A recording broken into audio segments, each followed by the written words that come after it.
Okay, can we start?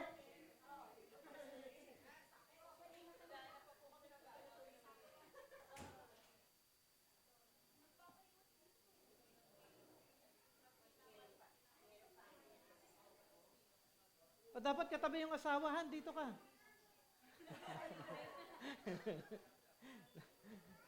Ay, ikaw na lang cookie, no? Wala ka ng asawa? Dati. Si Marty.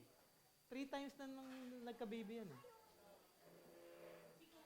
Si Cookie, 3 times na nagka-baby yan. Slim pa rin, ano? O, kita mo naman si Cookie. Pinabigyan namin sa hire. Nahulog yung bag ni Lucas. No problem. Okay, andito na lahat ng couples? Sino? Si Sister Sally. Pero yung nasa likod, yun na yun, ano? Tayo-tayo lang? Okay.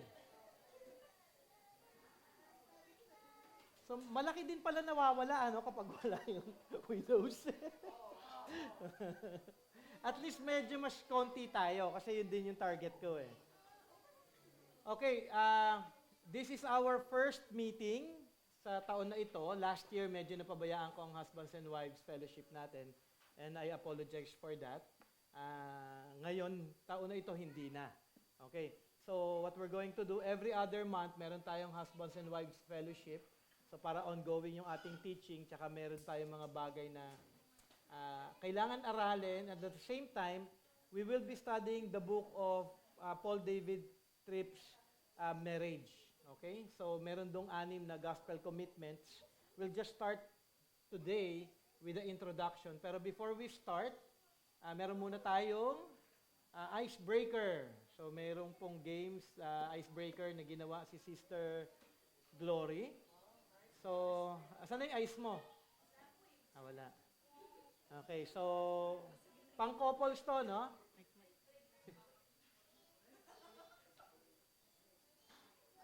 Ano daw? Babatuhin ng ice. Yung spouse. Yung ulo. Maawa ka naman kay, Francis, mukhang palagi mo nang binabato.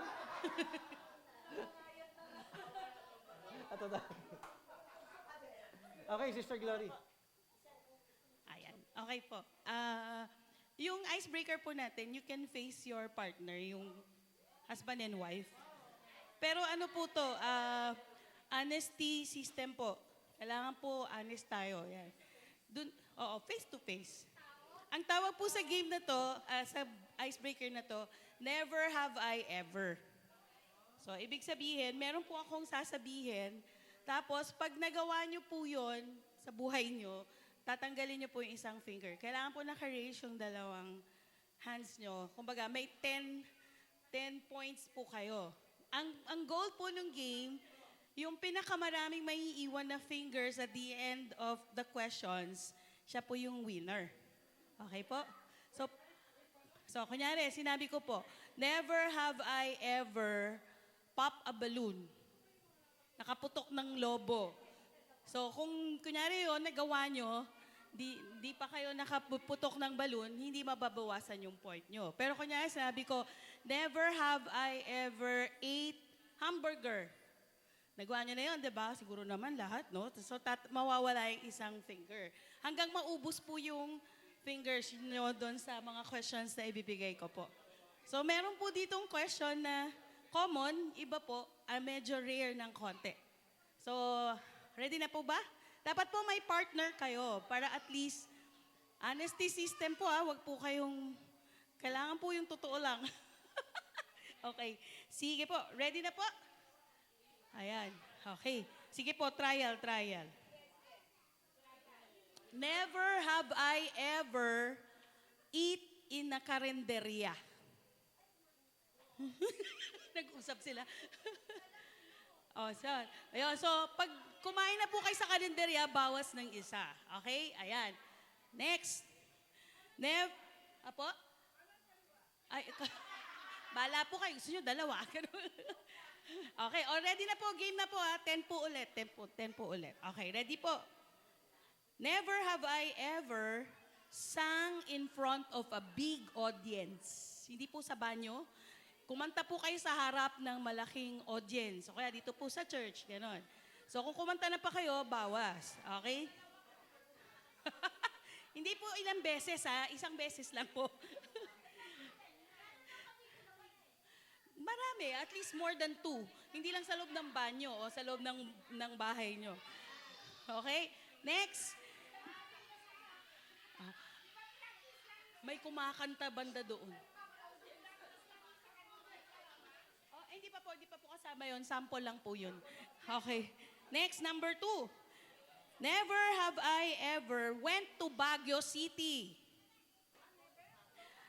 Kung nakapunta na kayo, bawas po ng isa. Masakit sa patong nyo na lang po sa table. Okay, next. Never have I ever attended a conference. Whether worship conference, women's conference, kasama po yun. Opo. Basta po conference. Kahit hindi po Christian. Okay, sorry. Okay. Next. Never have I ever, ito, panalo mga lalaki dito. Worn a red dress or gown. Yan. So may advantage yung mga boys. Okay. Next. Okay, next question. Never have I ever stayed overnight in a 5-star hotel. Uy, may nagbawas. Daming nagbawas. Okay. Next. Ito. Marami mga ka-identify. Never have I ever won first place in a contest.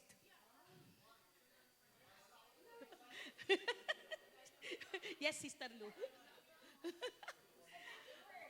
Pag ubos na po yung kabila, baba nyo na po. Pag wala na po. Okay, next. Kahit anong contest, basta hindi kayo nanalo ever ng first place. Hindi po, first place lang. Para po sali pa rin kayo sa game. Dapat po first place. Ayan. Ha? Champion yun, champion, first place. Okay, next. Next. Okay. Never have I ever visited someone in jail. Oh, may natira. Ha? Kosa. Kaya babae, kaya lalaki ha. Okay, next. Never have I ever ride a motorbike or motorcycle. Okay. Advantage. Sorry po. Ride lang, ride. Hindi nagmamaneho. Kaya kung sumasakay kayo ng tricycle, nakasakay kayo sa likod ng driver, iba po yun. Okay, next. Never have I ever had a birthday party. Yung may mga bisita, may imbitasyon, may mga balloons. Wala pong magagalit dyan, ha? Wala na, daliri si Rosie. Okay, next. Never have I ever experienced caroling pag Pasko. Okay, sino po may 5 pa? May 5. Obo, meron pa. O, long standing. Okay. Next. Ito po. Never have I ever, naku, maraming mawawala dito, played sports. Basketball, volleyball, ayan. Wala na. Okay, next. Last 2 na lang po. Never have I ever climbed a tree, umakyat ng puno. Wala na. Bingo na daw sila. Ito po. Medyo interesting. Never have I ever lumusong sa baha. Okay, tingnan ko po. Sino po ang nakakuha pa ng 5? May 5 pa. Wala na. 4. Ayun, si Sister May. Panalo na si Sister May. 3 si Brother Jimboy. O 2 si Jeneline. Okay. Meron pa? Wala na? O 1 na lang. So, panalo po si Sister May tsaka si Brother Jimboy. Ayan po. Thank you. Ayan. Ay na po. Ma- Okay na po. Si Brother Jim. Sister Desi.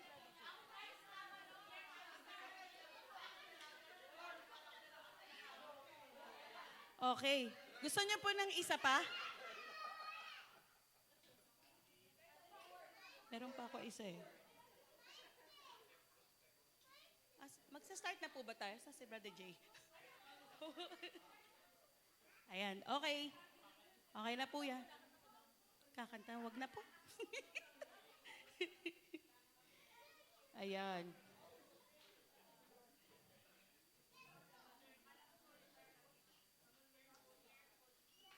Okay. Ayan, okay. Habang wala pa po si Brother Jay, sige, isa pa po. 1 or 2 lang po ang sagot. So, itataas niyo po yung 1 kapag yun po yung answer niyo. Pag 2 po, yun yung answer niyo rin. Ayan, dyan na pala si Brother Jay. Okay na po. Ayan. Okay na? Ang bilis naman, okay. Sabi niyo po icebreaker lang. Mamaya na daw. Sino nanalo? Sister May. Si Sister May. Okay. Hindi kasi lumalabas ng bahay.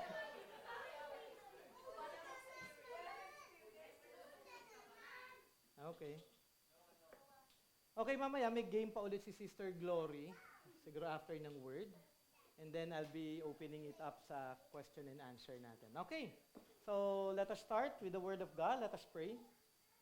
Lord, we ask for your guidance as we gather together with your word. We pray, Lord, na maging open po ang puso ng bawat couples, Panginoon Ama, na naririto ngayon, Panginoon Ama. At importante po yung aming mga aaralin at nawa makita ng bawat isa ang katotohanan ng sitwasyon po namin at tunay po, Panginoon Ama, na kaawaan niyo po ang bawat relationship na tulungan niyo po na tunay na maging sentro ang aming relasyon, Panginoon Ama, na nakatuon lamang sa iyo. So we pray for your blessing. In Jesus' name we pray. Amen. So let us start our study with Ephesians chapter 5. Siguro kung may mga Bibles kayo, pwede niyong open ito. Kung cellphone, you can open your cellphone sa Ephesians chapter 5. Aralin natin yung buong Ephesians 5 ngayon. Joke lang po yun. Siyempre, mahaba po yun.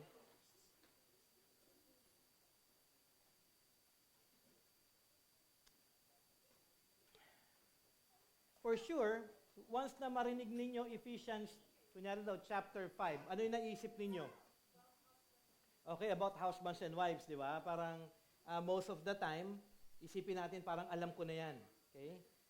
Tama naman yun, yung iniisip ninyo about husbands and wives. Pero ang question, kung tunay nga ninyong alam yung Ephesians 5, na kung ito nga ba ay tunay na ninyong naia-apply yung command dito. Ano ba yung command sa Ephesians chapter 5 na alam ninyo for husband and wife? Yun lang, ano? Yun lang, no? Wala nang iba, no? Wives, submit to your husband. Okay. So, yun yung magiging question natin. Okay, yun din yung magiging concern natin kung tunay nga ba natin na i-apply. Okay, ang iba sasabihin, oo naman, mahal ko ang asawa ko. Maaari naman, yun nga, Brother Jay, minsan oo, minsan hindi. Pero be reminded, yung command to submit and to love is a command. So, once na hindi mo sinunod, ano ang nangyayari? Ikaw ay nagkakasala. Okay? Siguro ang isang dahilan kung... Okay. I have to be honest with you na hindi madali maisabuhay ang commands na ibinigay ng Diyos sa atin dito sa Ephesians chapter 5. Siguro ang isang dahilan ay ang hindi talaga pag-unawa ng passage na ito. Kasi minsan aral na natin ito. Di ba naaral na natin Ephesians 5, siguro for the past 13 years, siguro baka twice or 3 times na natin naaral ito. Pero ang nagiging sitwasyon ay alam lang natin, pero hindi natin siya talaga na nakikita sa ating mga relasyon. Okay? Siguro maganda na maunawaan natin yung Ephesians book mismo para makita natin ngayon din yung kahalaga ng Ephesians chapter 5. Siguro una, ang buong context ng Ephesians. Alam ba ninyo yung buong konteksto ng Ephesians? Ang Ephesians ay nahahati sa ilang bahagi. Dalawang bahagi. Dalawang parts ang Ephesians. Okay? Yung unang bahagi, yung unang 3 chapters ay doctrinal. Okay, so nagsasabi ang chapter 1, chapter 2, chapter 3, doctrinal points ito. Mga katotohanan, mga facts. Okay? At dito makikita natin, yung susunod na 3 chapter, chapter 4, 5, and 6, ay practical doctrines. Okay? So, pero mahalaga na makita natin yung chapter 1, dahil dito nagsimula si Paul ng paghayag ng mga katotohanan patungkol sa ginawa ng Diyos para sa ating kaligtasan. Yung blessing na meron tayo kay Jesus Christ. Siguro, most of you nabasa na Ephesians 1. Tama ba? Siguro kung titignan natin, yung Ephesians chapter 1, siguro samahan niyo ako with that passage. Ephesians chapter 1. Ephesians 1, dito nakasulat kung ano yung ginawa ng Diyos sa atin at yung biyaya na meron ang isang mananampalataya kay Kristo Jesus.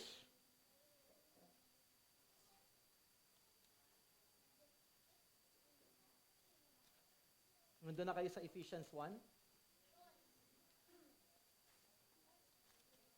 Okay.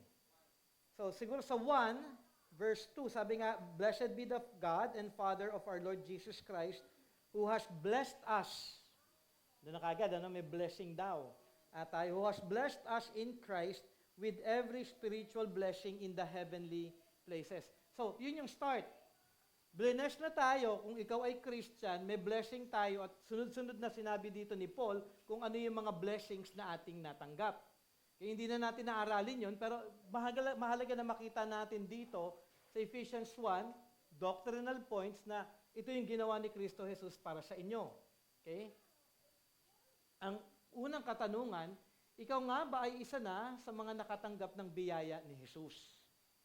Kasi sabi sa atin dito blessed us in Christ Jesus with every spiritual blessing in the heavenly places.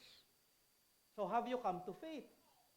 So si Paul dito, nag-start siya na magkaroon tayo ng assurance na kung ikaw ay nanampalataya kay Kristo, you are blessed. And then after dito, kung ating pong titignan, sabi sa Ephesians chapter 1 verse 13, kung ikaw ay tunay na nanampalataya kay Kristo Jesus, you are sealed with the Holy Spirit. Okay? So, ibig sabihin, ang Holy Spirit, may binigay na guarantee si God, ikaw ay Christian, binigay sa iyong Holy Spirit, guaranteed ka ngayon na ikaw ay Kristiyano at makikita mo ito sa iyong pamumuhay at yung guarantee na ito is until we meet the Lord. At mahalaga ito, magagawa natin ang practical chapters, chapter 4, 5, and 6, kung totoo muna sa atin ang buhay ng katotohanan ng gospel. Kaya nga minsan, may isip natin, okay, wives, submit to your husbands. Husbands, love your wives. Pero kung nag-start ka lang with the practical part ng Ephesians at hindi naging clear sa'yo, yung doctrinal and truth part ng chapter 1, 2, and 3, hindi talaga ma-apply at mahihirapan talaga kayo ma-apply yung practical points. Naunawaan niyo yun? Kasi kailangan talaga una, magkaroon kayo ng kasiguruhan na kayo ay Kristiyano. Ngayon, pagka naisip nyo ngayon at i-assess ninyo yung inyong relationship, sino ang pinakamatagal na mag-asawa dito? Kayo, Sister Lou, Brother Rico, ilang taon na kayo ngayon? 39. Wow, praise the Lord. Ano? Kayo po, ibibit nila. 41. May tatalo pa ba sa 41? Si Sister Violi, tsaka si Brother Oka. Okay, ilang taon na kayong mag-asawa? 51. May lalaban pang 51. Wala na, no? 51 years mag-asawa. Ang sakit ng buhay ng 51 years. Joke lang po yun. Pero makikita nyo through, ito ang question. For the kami ni Del, this year is our 20th. Okay? And the 20 years namin ni Dels, full of challenges. Until now, marami kaming challenges. And I have to be honest with you. Dahil mamaya, aaralin natin yung mga bagay na yon. Okay? Mahalaga na makita lamang ninyo na tamang kung kayo ay naging Christian na, siyempre may desire kayo na unang-unang mabago sa inyong relationship, sa inyong buhay, actually yung relationship mo sa asawa mo. Yun yung pinaka-unang target mo, family. Di ba? So, life mo, siyempre dapat makita mo yung pagbabago sa'yo, and then gusto mo yung family mo sumunod din sa'yo na nagpapasakop sa katotohanan ng salita ng Panginoon. So, kailangan natin ngayon, bilang isang Christian, dahil alam ko that I have received all the blessings in Jesus Christ, then I have to apply all the commands given in Ephesians chapter 4 up to chapter 6. Kasi sunod-sunod yan eh. Mamaya titignan natin yun ha. So una, Ephesians is divided into two, doctrinal and practical. Magiging totoo yung practical part kung yung una pa lamang doctrinal part ay malinaw sa inyo. So kung hindi ka pa Christian, pag-pray mo na, Lord, help me to come to faith in Jesus Christ. Help me to repent of my sins and to truly be saved in Jesus Christ. So, kaya makikita ninyo sa chapter 4 verse 1, after ng doctrinal part, puntahan nyo yung chapter 4, anong sabi sa chapter 4? Therefore. Okay, ano yung ibig sabihin ng therefore? Pagka sinabing therefore, naka-link yun dun sa unang mga bahagi na isinulat ni Paul. So, therefore, dahil I conclude, I have come to faith in Christ, I am in Jesus Christ, I therefore, a prisoner for the Lord, urge you to walk in a manner worthy of the calling to which you have been called. So, ngayon, iisa-isahin na dito ngayon ni Paul yung mga commands. Christian ka na, ito ngayon yung dapat mong inilalakad ngayon bilang isang tagasunod ni Kristo Jesus. Malinaw yon? Ganito kayo dapat mamuhay bilang isang mananampalataya, bilang isang Christian. Kasi Christian na ako, ito ngayon yung dapat ng buhay. Ngayon, sige, lalagpasan natin yung chapter 4. Puntahan natin yung chapter 5. Isa-isahin natin ito. Tingnan natin yung verse 1.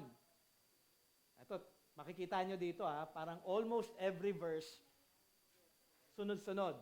Okay? Ephesians chapter 5 verse 1, ano yung command? Be imitators of chapter 2. Walk in love as Christ loved. Chapter 3. But sexual immorality, all impurity, or covetousness must not even be named among you. Command yun. Dapat walang sexual immorality sa pamumuhay mo, walang impurity, walang covetousness. Verse 4, ano sabi doon? No filthiness, nor foolish talk. So yung ating pananalita, dapat seasoned with grace. So dapat may pagbabago sa ating mga pananalita na ito'y nakaayon sa salita ng... Alam nyo ba kung bakit maraming mga tao ayaw ng Christianity? Dahil, ang daming commands kasi at ang thinking nila, ay ang daming mawawala pala sa akin dito. Gusto ko sexual immorality gusto ko foolish talk Kaya maraming Christian, kaya nga yung isang sinisharean ko, hindi ko pa panahon yan, Brother Jay, hindi ko pa panahon yan. Kasi alam niya, ang daming commands.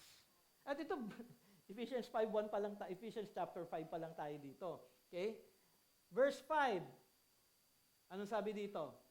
Walang inheritance in the kingdom of Christ and God to those who are, uulitin niya yung sexual immorality and impure. Verse 6. Do not be deceived by empty words. Ibig sabihin, dapat huwag kang mahulog sa mga maling katuruan. Sa mga katuruan ng mundo na hindi naman ayon sa salita ng Panginoon. Kaya nga, do not be deceived by empty words. Verse 7. Huwag kang magpa-deceive sa kanila at huwag kang maging partners sa kanila. Okay? And then verse 8 and 9, ano yung command dito? Walk as, dapat lumalakad ka as children of light, not children of darkness. Verse 10, ano yung dapat mong gawin? Alamin mo kung ano yung pleasing kay God. Ano yung hinahanap palagi ng tao? What is pleasing for myself? Di ba? Yun yung desire nating lahat. Ito yung gusto ko Ito yung maganda Ito yung tingin kong maganda para sa amin o para sa aking sarili, para sa pamilya ko. Verse 11 to 14, meron dito. Anong sabi dito? Take no part of unfruitful works. Yung mga gawain na hindi naman, alam mo yun, walang kabuluhan. Di ba, ang dami natin ano yung mga gawain na walang kabuluhan para sa isang mananampalataya? Yung hindi naman nakakatulong para sa paglago natin bilang isang mananampalataya. Diba? Lahat ng ginagawa niya, puro fruitful works. Ha? Siguro yung excessive watching. Okay? Walang masama mag-watch, pero excessive. Kasi everything na sobra naman, talagang alam natin na hindi maganda, di ba? Ano pa mga unfruitful works? Ayun na, Netflix.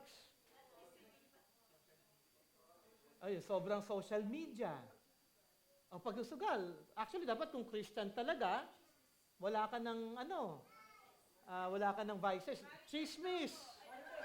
Ayun, sabi nga ni Del, Marites.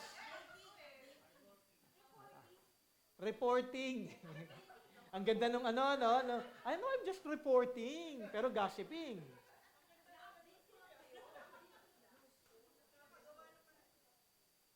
Ano pa?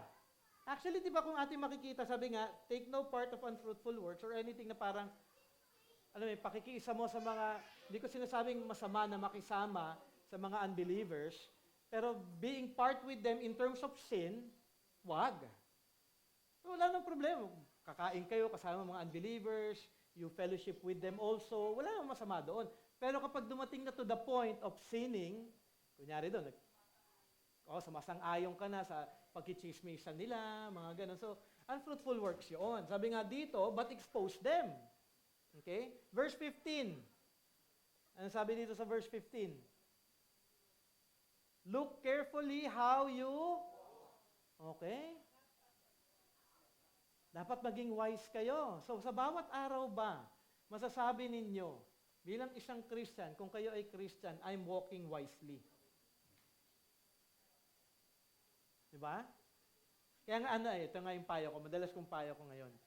Simplify your life. I-simplify nyo lang talaga ang buhay nyo. Alam niyo, gawin nyo lang ang lahat ng bagay na kalooban ng Panginoon. Ako, I try to make my life as simple as possible. Friday, Saturday, Sunday, o Saturday, Sunday, nandito ako sa church. Makikita nyo ako. So, anong ginagawa ko Monday to Friday? Yun yung magiging question. So, syempre, Monday, ngayon may bago akong schedule. Monday, nandito na ako palagi. Okay, so kung gusto niyo ako bisitahin dito, pwede kayong pumunta rito. Dala niyo akong pagkain kung gusto niyo. Meron na akong pagkain, naka-ready na 'yon. Mag-aaral lang ako the whole Monday dito kasi ang dami kong assignments, dami kong reading na kailangang pambasahin. So, Tuesday, bahay, trabaho, gawin ko lang lahat ng mga responsibilities ko at home.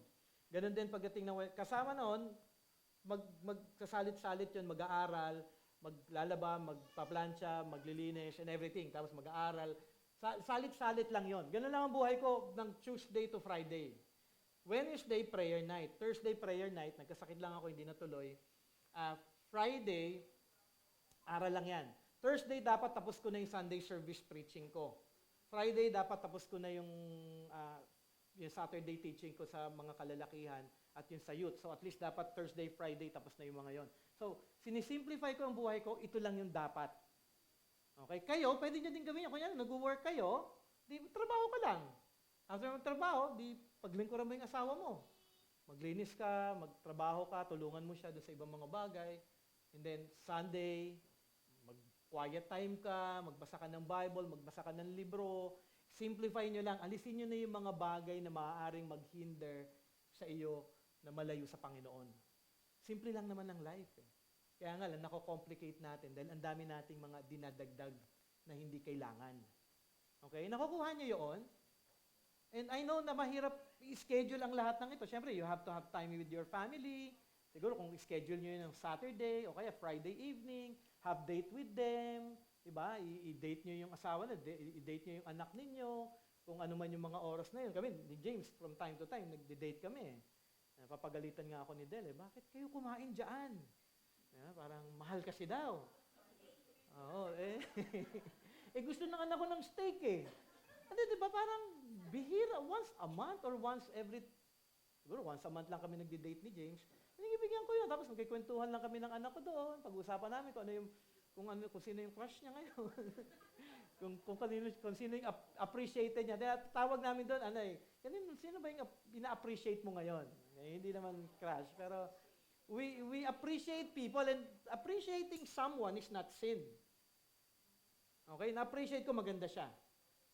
Maliban lang, kunyari ako, asawang lalaki, may asawa na ako, ay na-appreciate ko maganda. Siyempre, hindi na dapat ganon. Dapat ang maganda lang sa akin, asawa ko. Okay? Pero pag kay James, pwede yung appreciate. So, you can do things, make a schedule na simple na makaka-glorify kay God. Pwede niyong gawin yun. Hindi ko sinasabing bawal mag-Netflix, bawal manood. Hindi naman. Ako, I watch NBA. Okay? Kapag may laban palagi ang Lakers at narinig nyo na may laban ang Lakers, nandun ako noon. Kaya nga kanina during preaching, naka-on noon yung NBA app ko. Joke lang. Kasi may labang kanina Nuggets pa naman, pero panoorin ko na lang mamaya. Anyways, hindi masama yung mga ganong klaseng bagay. Pero make sure na i-schedule ninyo na naka-inline lahat kay God. Okay? Nakukuha nyo yun? Madali lang po yun kapag ipaplano nyo ito na, Lord, ano yung mga bagay? Kaya nga, look carefully how you walk, di ba? Not as wise. Ano, tama? Tama ba? Okay. So, mahalaga na makita natin yun Yung buhay natin, tinitignan natin. Teka lang, ano ba yung mga pitfalls ko araw-araw na ako'y nagkakasala? Saan ba ako palagi nagkakasala? So, kailangan kong iwasan yung mga bagay na yon. Okay, kunyari daw, kung ang nagiging sin ko is nagagalit ako kay Del. Iwasan ko si Del. Ako, ito na si Del. Okay, so, okay, sabihan ko si Del, pwedeng labas ka muna. Joke lang yon. Ngayon, pag nakikita ko na ako ay may tendency ako na siyempre, mamaya maaralin natin ito pag nakikita natin yung mga sitwasyon na kung saan tayo nagsisin, pag-i-pray natin yun. Na Lord, baguhin niyo yung aking puso. Baguhin niyo po ito. Okay? Kasi ako, hindi naman ako lumalabas ng bahay, so wala akong temptation outside. Sa bahay lang lahat. So anything temptation that will lead me away from the Lord, inaalam ko na kagad at ginagawan ko na siya ng paraan para hindi ako magkasala sa Panginoon. Parang kunyari, lahat tayo tinatamad, di ba? Sino sa inyong hindi, sa isang linggo, hindi nakaranas ng katamaran?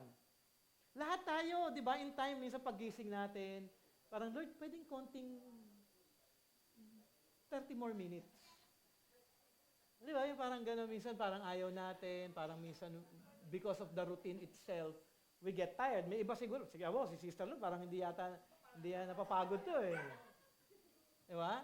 May ibang tao talagang ganun, pero ako kahit masipag na ako, alam ko masipag ako, tinatamaan din ako noon. And then kapag nararamdaman ko na tinatamad ako, pipray kagad ako. Lord, this is not wise. Lord, have mercy. Patawarin niyo ako sa nararamdaman kong laziness. Baguhin niyo po. Gagawin ko niyan, hahanap kagad ako na magagawa ko sa bahay. Okay? O kung hindi man, mag-aaral ako, magbabasa ako, o makikinig ako ng teaching. Okay? Verse 16, ano sabi doon? Maganda to. Make the best use of, nako. So, check nyo ngayon, paano kung ginagamit ang oras ko every day? Sana uubos yung oras ko every day. So, you have to look at it. Be reminded, the commands ito Christian ka na, ito dapat mong buhay. Kasi nga, sabi dito, be imitators of God. So, from be imitators, ito yung mga bagay na kagustuhan ng ating Panginoong Diyos. Okay, verse 17, do not be foolish. Know the will of the Lord. Command ito. Okay? Do not be foolish. May will si God, huwag mong labanan yung will ni God, o may will si God, may kautusan siya, huwag mong itong talikuran. Ang foolishness ay pagtalikod doon sa will ni God.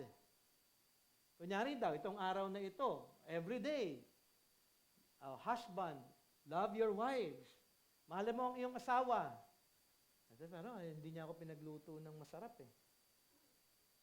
Hindi ko siya love. Diba? O kaya parang ganito, we have a lot of reason not to love our spouse. Pero hindi yun yung will ni God. That's foolishness before God. Dahil tinatalikuran natin yung kanyang kalooban. Verse 18 to 20. Ano yung command? Okay, siguro wala na naman naglalasing sa inyo ngayon, Pero meron siyang balik dito, do not get drunk with wine, Ano bang nangyayari kapag ka-drunk with wine? Lasing. Okay. Ano nangyayari pag lasing? No control? Ano yung filled ka?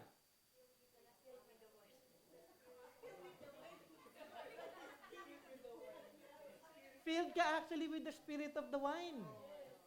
Di ba? Tama ba? Sino sa inyo nalasing na? Wala problema. Huwag lang kahapon. Ako nalasing na ako dahil umiinom ako before eh. Okay? Kanina lang? Nako. Sister Blue, ha?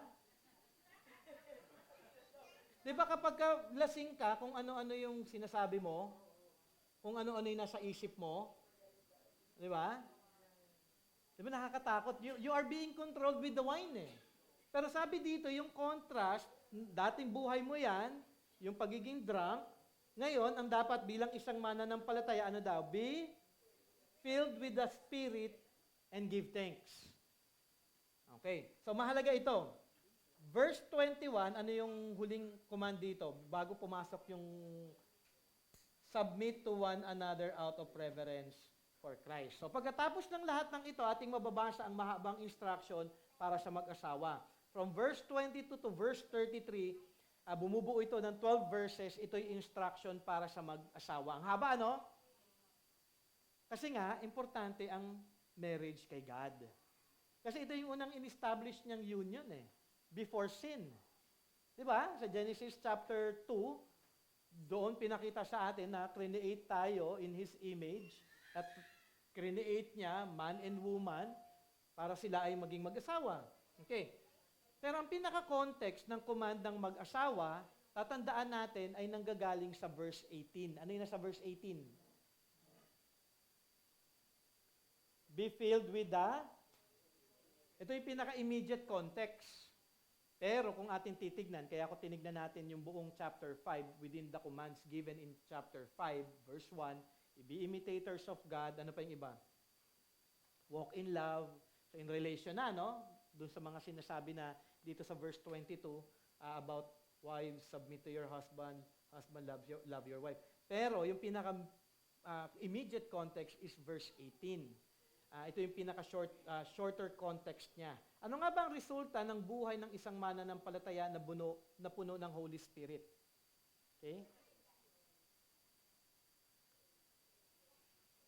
Sabi sa ating passage, kung inyong titignan yung verse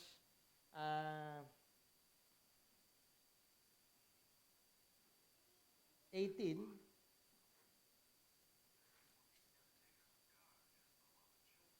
do not get drunk with wine, for that is debauchery, but be filled with the Spirit, addressing one another in psalms and hymns and spiritual songs, singing and making melody to the Lord with your heart, giving thanks always and for everything to God, the Father, in the name of our Lord Jesus Christ, submitting to one another out of reverence for Christ. So, ang being filled with the Spirit, ini-explain dito ni Paul, puno ng pagpupuri sa Panginoong Diyos. Pangalawa, puno ng pagpapasalamat sa Diyos. Verse 20. At pangatlo, nagpapasakop sa bawat isa. So, yun yung context ng being filled with the Holy Spirit. Okay. So, mahalaga na makita natin itong tatlong bagay na ito. So, anong klaseng submission daw ngayon ang dapat na i-apply nating lahat? Ngayon, magpapakita siya ng submission ng wife. Anong sabi sa verse 22? Wives, submit to the husbands as to the Lord. Okay? As Christ submits to Christ, ganun din daw ang mga asawang babae. Okay? Tayong church, di ba kanina tayo nagpapasakop? Kay Kristo in what? In everything. Everything na tinuturo ni Christ in the Bible, we submit to that. Tama ba? At ganoon din daw dapat yung wife. Kung paano nagsasubmit ang church kay Kristo, ganoon din daw yung mga asawang babae. Okay. So ano namang klaseng submission para sa asawang lalaki? Hindi naman tinuturo dito, Brother Jay. Ang sabi, dito sa passage, husbands, love your wives. Diba? Mamuhay daw ng may pag-ibig sa kanyang asawa, katulad ng pag-ibig ni Kristo Jesus sa church.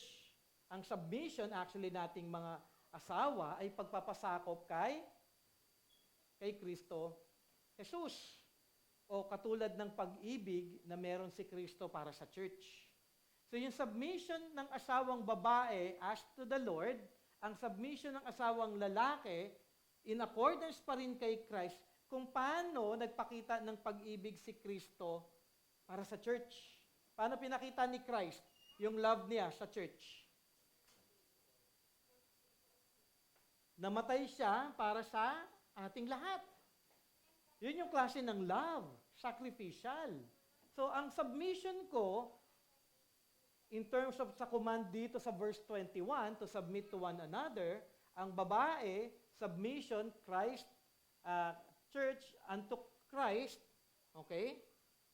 And then ang lalaki, Christ, kung paano siya magpakita ng pag-ibig sa church. So, importante na makita natin. Doon ako nagsasubmit.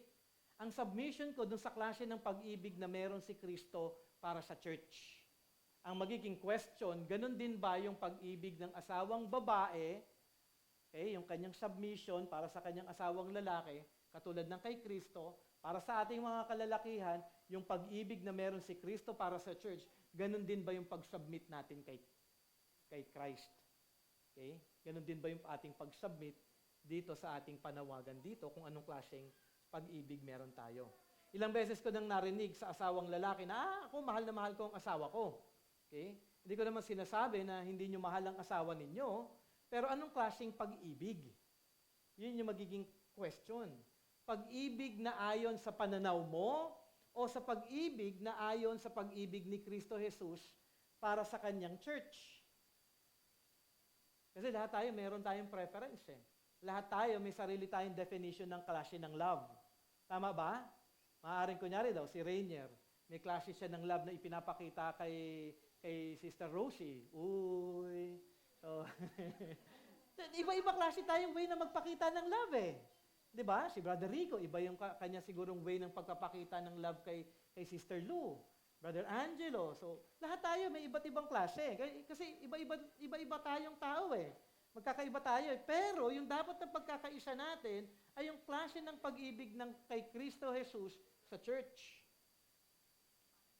So, ibig sabihin, kapag mahal ko yung asawa ko, ang tuon nito ay hindi lang mapasaya ko ang asawa ko, mabigay ko yung gusto niya, maging masaya lang siya. Pero ano yung pinakatuon ng klase ng pag-ibig ni Kristo sa church? Anong klaseng pag-ibig yung ipinakita ni Kristo? Sacrificial at ano pa? Kung binasa ninyo yung Ephesians chapter 5, verse 25 to 33, ano yung makikita ninyo? Ang pag-ibig ba ni Kristo, sacrificial lang?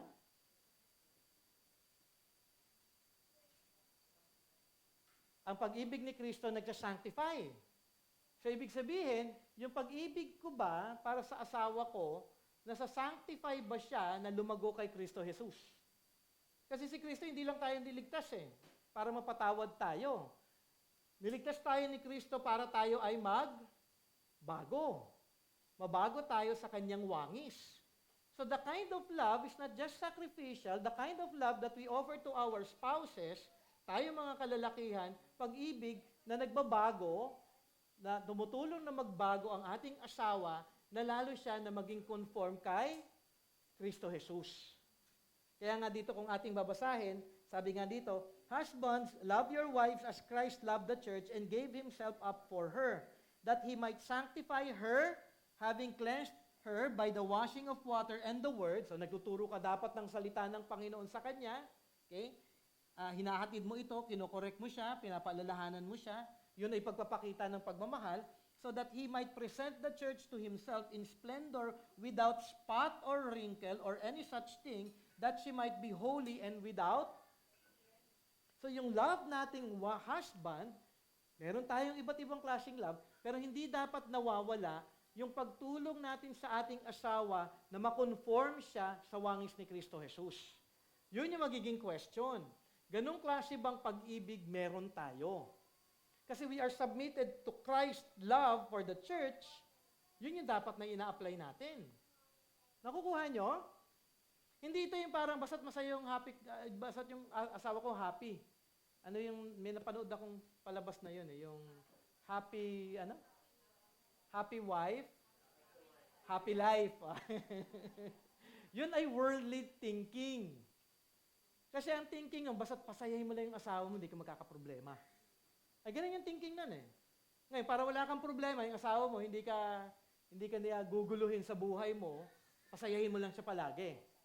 Ngayon, basta't masaya siya, pero hindi naman siya lumalago kay Kristo, yun ba yung gusto ng Panginoon? Hindi. Kaya ngayon, kung ating titignan at susuriin natin ang ating buhay bilang isang asawang lalaki, nakakatulong ba talaga tayo sa ating asawa na lumago sila kay Kristo Jesus? Walang problema in terms of providing. Lahat naman kayo nagtatrabaho, di ba? Hindi naman ito naka-base sa laki ng ating maibibigay sa ating asawa. Hindi naman ito to the point na maipoprovide natin ang lahat ng kanyang gusto. Dahil siyempre, hindi naman natin talaga maibibigay lahat ng bagay. Kung ito lang yung kaya natin, yun lang, okay na yun, sapat na yun.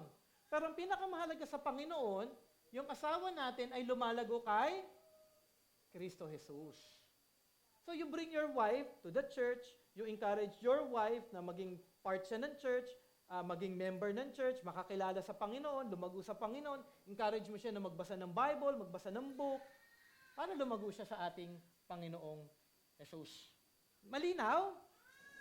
So yun yung klase ng love na dapat nating ipinapakita. Kasi ang mundo, ang galing na nila in terms of providing, in terms of showing kind of love, na ako, yung asawa ko, palagi kong dinidate yan. Walang problema doon. I-date nyo ang asawa nyo araw-araw kung kaya nyo. Di ba? Date nyo pa araw-araw sa Jollibee. Kung mga restaurants, medyo mabigat yon sa bulsa. Maliban na kung talagang mayaman ka, walang problema doon. Pero walang problema, gawin mo lahat ng bagay, pero hindi mo dapat nakakaligtaan na ang tuon mo sa iyong asawa ay lumago kay Kristo Jesus. Okay? Malinaw?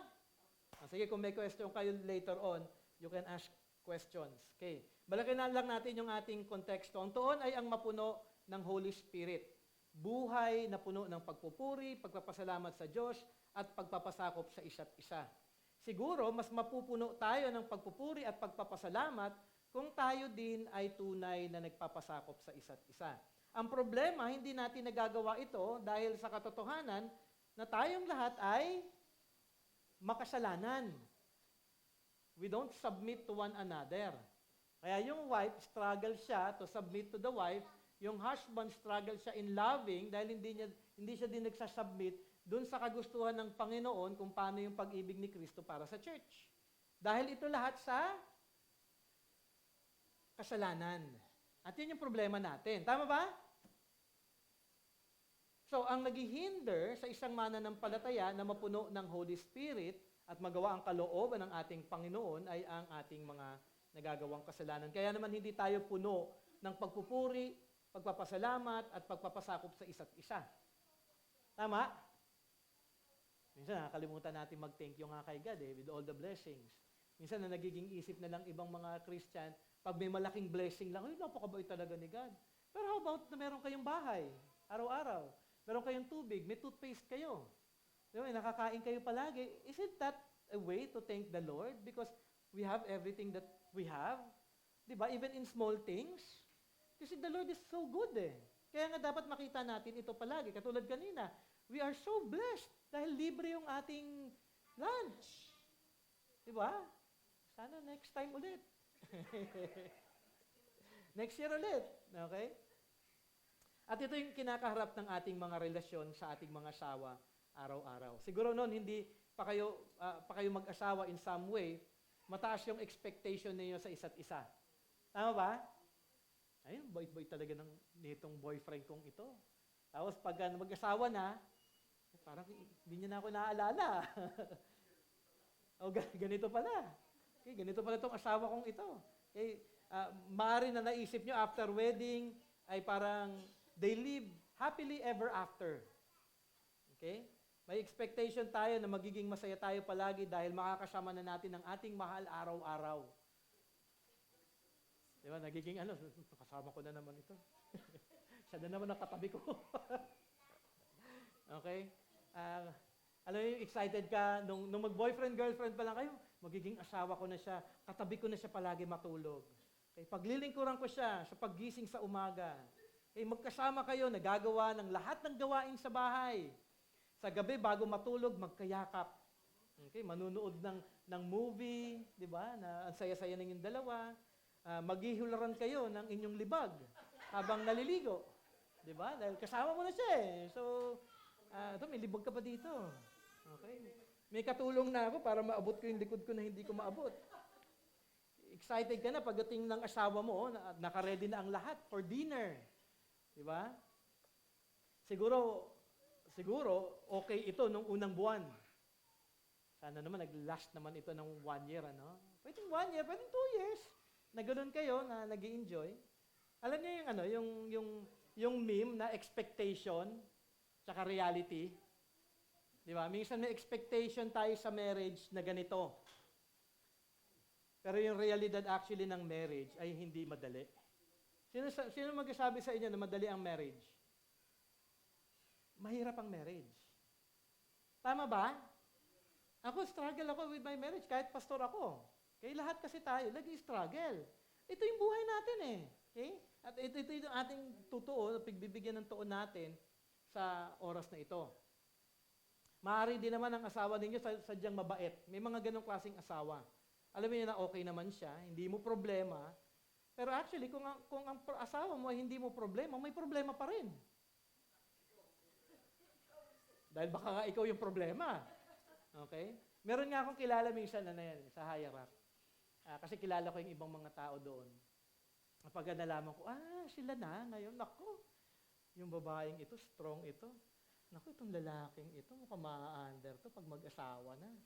Alam, you would know that eh. You would know that. Kaya nga ako minsan, I would look at it dun sa character ng wife. Kasi kapag ang character mo strong, mahirap ka mag-submit sa husband.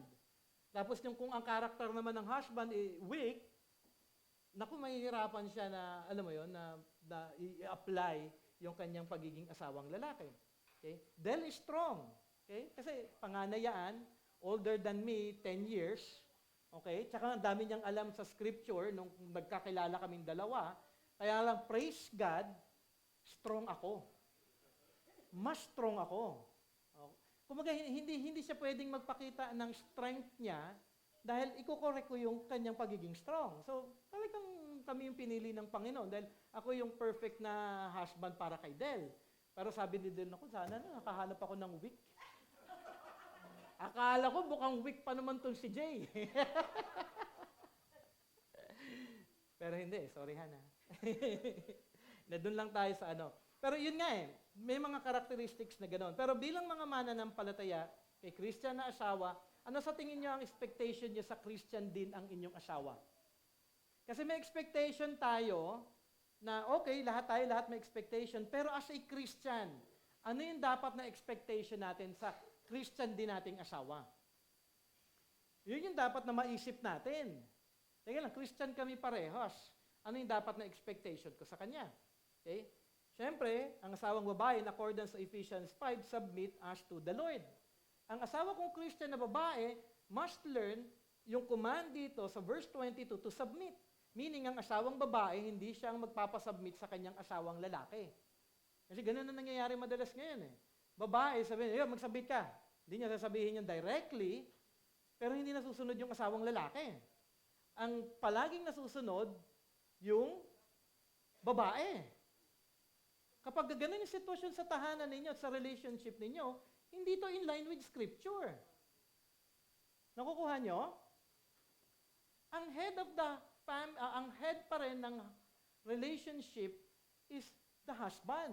Kasi yun yung design ni God. Sino yung unang create? Lalaki. At kinuha ang babae sa lalaki, at yun yung makikita natin from creation itself, hindi ito sinasabi na mas superior kaming lalaki, pantay tayong love ni God, pantay tayong mga mananampalataya, pero meron tayong responsibility na ibinigay ang Diyos sa atin. We are all loved by God the same, but we have responsibility. The husband is the head of the wife. Sinabi naman niya sa scripture eh. Okay? So ang babae, kailangan siya mag-submit at magpasakop sa kanyang asawa. Kaya nga, ang magiging problema kung nasasabihin ng asawang, ay wala akong problema sa asawa kong lalaki. Kasi siya pala'y nasusunod sa bahay. Kasi in truth, kaya nga, di ba, yun yung curse sa babae. Di ba, in Genesis chapter 3, yung wife, magkakaroon talaga siya ng problema sa husband kasi kailangan niyang mag-submit sa kanyang asawa. Part yun eh. Kaya nga kung kayo, mga asawang babae, wala kayong problema sa asawa ninyo, dahil ba kayong asawa ninyo ay oo lang ng oo. Di ba? Hindi ko naman sinasabi na ang asawang lalaki ay palagi lang nasusunod sa lahat. Siyempre, in line of scripture ang lahat ng bagay na yun.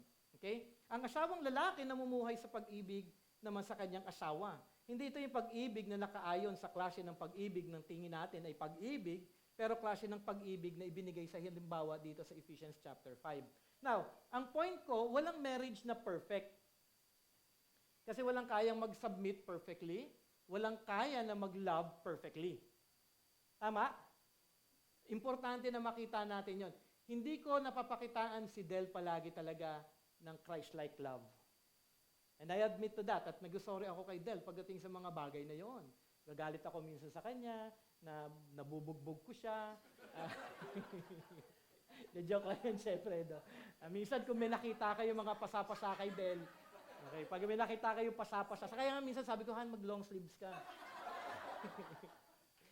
Joke lamang po yun. No? So, there are times na parang, alam mo yun, hard ako magsalita kay Del, cruel yung pagsasalita ko sa kanya because we are not perfect. Okay? For sure, kung inyong titignan at isasalamin ang marriage natin sa salita ng Diyos, ano makikita ninyo? Yung marriage natin, iharap natin yan sa Word ni God. Di ba nakakahiya? Nakakahiya. And we have to be honest. And kasi ako ganun din naman, I'm being honest with you, na hindi ito magiging, kaya huwag kayo magpakitang tao na parang, ay alam mo, love na love kami. Okay na okay kami. Maganda na love kayo, pero dapat maging honest din kayo na may problema din kami. Naalala niyo, kinikwento ko sa inyo, yung pinito sa akin ni Pastor Bob, nandun kami sa office niya, tapos sabi niya, Jay, si ano, ganyan. Weird, nagtataka ako din sa, pag nandito, nakikita mo yan sa church, ako, hayakap, akbay, kala mo ano, kita mong dadaan yan sa kalsada, hawak-hawak yung asawa, pero ang dami-dami niyang problema. Hindi niya mahal yung asawa niya. Kasi under counseling eh. Hindi niyo kailangan magpakitang tao. Maging honest kayo. Hindi ko sinasabi na pag nandito ko, hindi kita love ngayon. Mahalin niyo sila. Pero my point is, hindi tayo magiging perfect spouse. Okay? Malayo pa tayo doon sa salita ng Panginoon. Kaya huwag ninyong maging basehan na masaya kayo sa marriage nyo kung ito naman ay malayo naman actually sa kalooban ng Diyos. Wala akong problemang masaya kayo. I thank God for that. Pero dapat makita din ninyo, masaya kami, pero masaya din kami na kami lumilinya doon sa kalooban ng Diyos. Mas maganda naman, di ba? Nagde-date kayo, siguro minsan ano kayo, pupunta kayo, magbabakasyon kayo as family. That's good. Kasi kailangan yan sa marriage, part yun eh. Yung building ng relationship ninyo of love and showing alam mo yun, yung intimacy with your spouse. Pero syempre, kung ang realistic expectation natin ay nagkulang at ito ay dahil din sa katotohanan ito. Okay? Isa-isahin ngayon natin yung problema. Okay, number 1, you are conducting your marriage in a fallen world. Hindi ito magiging perfect kasi ang mundo natin talaga ay makasalanan. Okay, sabi nga sa 1 Peter 1:6-7, in this you rejoice, though now for a little while, if necessary, you have been grieved by various trials, so that the tested genuineness of your faith, more precious than gold that perishes, though it is tested by fire, may be found to result in praise and glory and honor at the revelation of Christ. So, mahalagang makita natin ang katotohanan ito upang mas maging handa tayo sa ating marriage. Upang hindi tayo mawala ng pag-asa at hayaan na lang lahat na nangyayari. Kasi diba merong ganong klaseng relationship na parang, ganito na kami, ganun na talaga yung asawa ko, hayaan ko na lang, tatanggapin ko na lang na ganyan siya. Sa Christian perspective, hindi dapat. Kasi sabi dito ni Peter, may tinuturo siya na mahalaga na makita natin. May tatlo sa salita dito na ginamit sa 1 Peter upang makita natin ang katayuan ng ating mga relasyon. First, sabi dito ni Peter, okay, you will not escape the grief of life in the fallen world. May kalungkutan talaga sa mundo. So part ito. May grief. Even in the relationship itself, sa marriage, may kalungkutan. Di ba may grief din ba sa marriage ninyo? Because of the challenges, because of the sins committed by one another. So may grief. Second, okay, we all face trials. So sa relationship nyo ba may trials? Siyempre, marami yan. Di ba? Trials, maraming bagay na inyong pinagdadaanan in terms of your relationship. And third, we are all tested. So in our relationship, may grief, may trials, and at the same time, may testing. Kasi para makita yung genuineness ng faith natin. So may trials, pero sabi ni God, hindi niya naman tayo pababayan, hindi naman tayo niya iiwan, gagabayan naman niya tayo. So ano ba yung magiging resulta ng pananampalataya ko sa Diyos doon sa aking relasyon sa aking asawa? Mawawala na lang ba ako ng pag-asa at hahayaan na lang? O ako'y magtitiwala sa Diyos na tutulungan niya ako doon sa aking sitwasyon? Sabi nga ni Paul David Tripp, with this word, tested, God tells you one of the most significant things you will ever understand about your marriage in the here and now.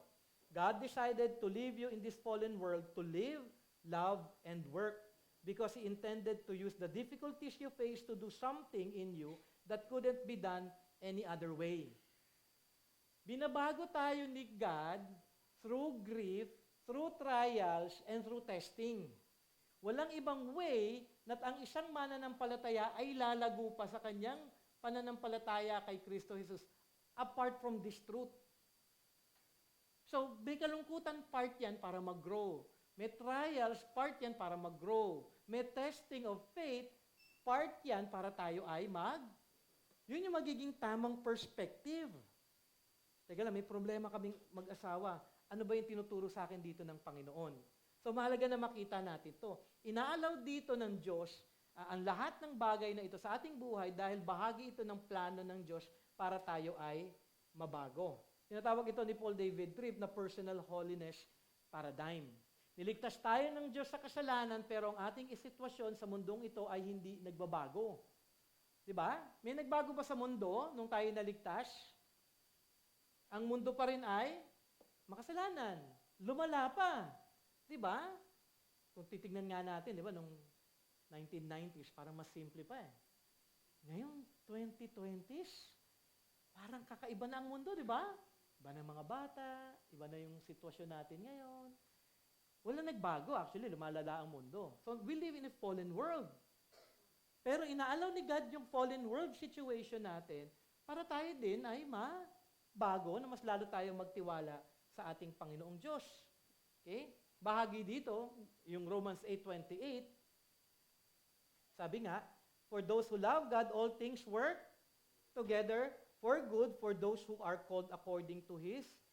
So, meron man grief, may trials man, may testing man, ito'y part ni God na kanyang ginagawa sa atin, perfect pa rin to, dahil may plano siya para sa ating lahat. Dahil mahal tayo ng Diyos, siya'y kumikilos na maging sa mga difficulties natin sa ating buhay upang tayo ay kanyang baguhin at maiwangis ang bawat isa kay Kristo Jesus. At kung maunawaan ninyo ito, everything will make sense in life bilang isang Christian.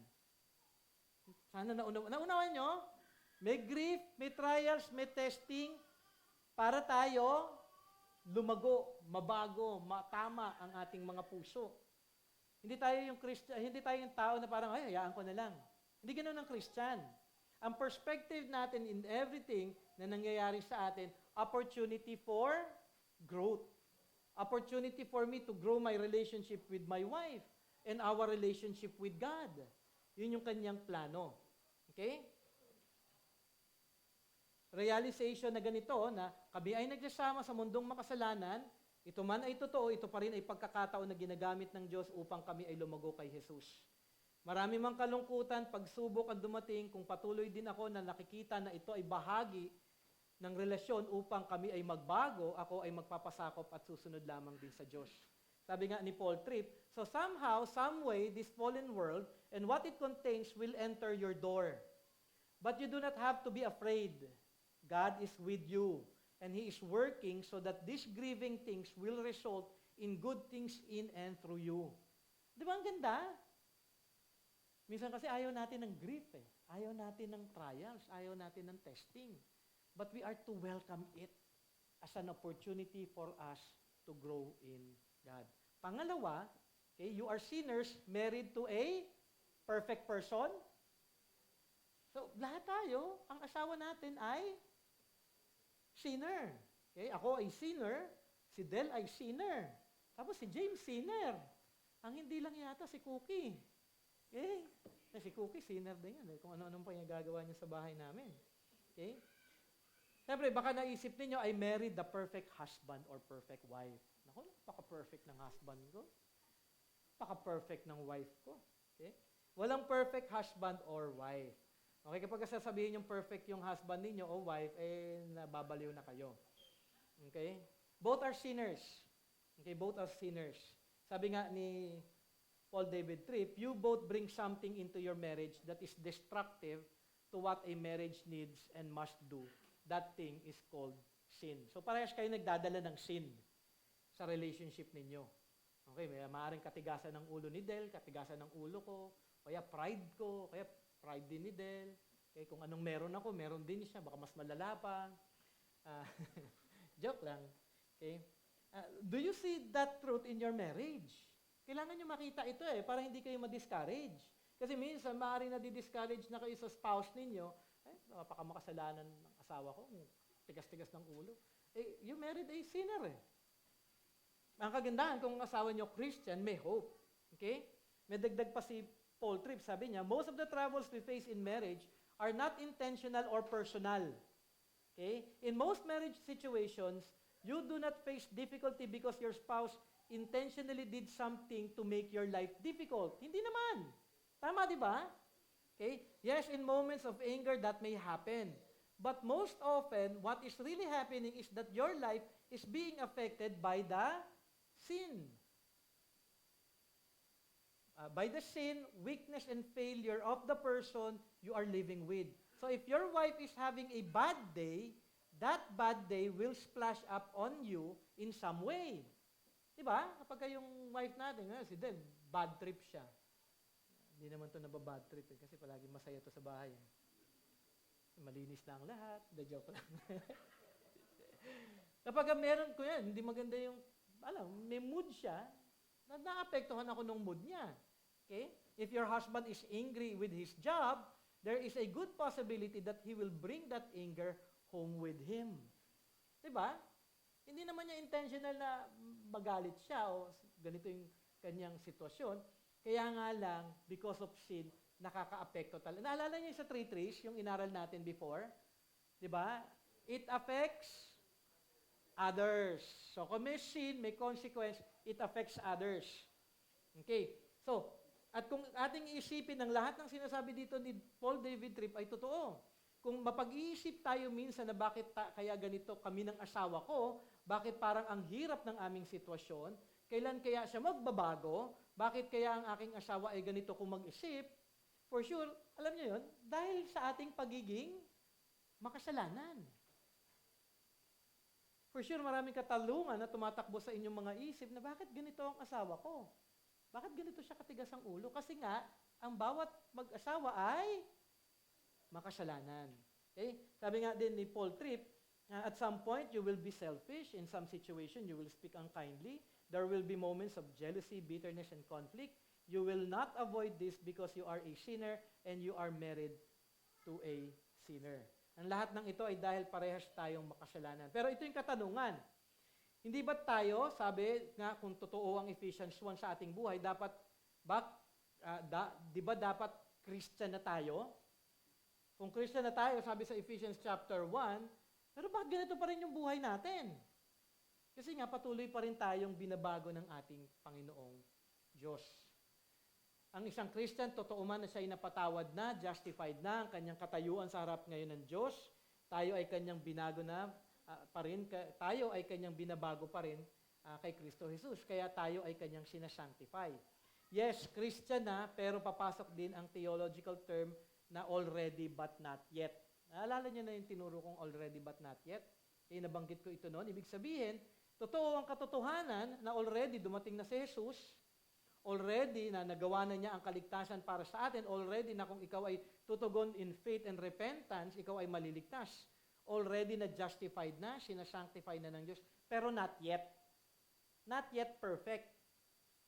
Christian ka na, pero not yet perfect. Darating yung perfection pag tayo ay nabatay na at kasama na natin ang ating Panginoong Diyos. So, ibig sabihin, justified na ako, pero hindi pa ako perfect, ako pa rin ay magkakasala. So, importante ito maintindihan natin para hindi tayo nagagalit kunyari sa spouse natin kung bakit may ganun siyang klaseng ugali. Kasi siya pa rin ay makasalanan. Okay, siyempre, may kasagutan ito in the end. Okay? So, anong dapat natin gawin kung ito ang ating sitwasyon? Naalala niyo yung three trees?